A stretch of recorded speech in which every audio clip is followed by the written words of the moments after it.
السلام علیکم ورحمۃ اللہ وبرکاتہ۔ محترم ناظرین، دارالعلوم دیوبند کی مجلس شورا کے رکن مولانا بدر الدین اجمل نے مدارس سروے پر صحافیوں سے بات کرتے ہوئے کہا کہ آپ مدارس کو ہاتھ نہیں لگا سکتے ہیں، اس لیے کہ یہ عوام کی جائیداد ہے جسے غریب مسلمان اپنا پیٹ کاٹ کر اور چندہ دے کر ان مدارس کو چلاتے ہیں۔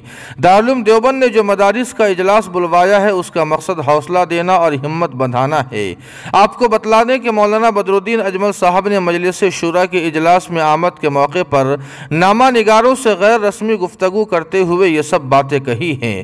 اسی طرح آسام حکومت کے مدارس پالیسی پر تنقید کرتے ہوئے کہا کہ دہشت گردی پھیلانے والوں کے ساتھ جو کرنا ہے کرو، لیکن ہم اپنے مدارس کو ہاتھ نہیں لگانے دیں گے۔ اگر مجبور کیا گیا تو ہم اس کے لیے آئینی دائرے کار میں رہتے ہوئے جو بھی ضروری ہوگا کریں گے۔ مدارس کے تحفظ کے لیے ہائی کورٹ اور سپریم کورٹ جانا پڑا تو وہاں بھی جائیں گے۔ یوگی حکومت کے ذریعے کیے گئے مدارس کے سروے پر مولانا بدر الدین اجمل صاحب نے کہا کہ ارباب مدارس کو اس سے گھبرانے کی ضرورت نہیں ہے، بلکہ اپنے کاغذات سمیت مدرسے کے داخلی اور خارجی نظام کو درست کرنے پر دھیان دے۔ ایک سوال کے جواب میں مولانا بدر الدین اجمل صاحب نے کہا کہ بی جے پی حکومت جس طرح آسام اور یو پی میں مسلمانوں کو نشانہ بنا رہی ہے، اس سے ہمیں حکومت کی نیت پر شک ہے کہ مستقبل میں مدارس سروے کا غلط استعمال کرے گی۔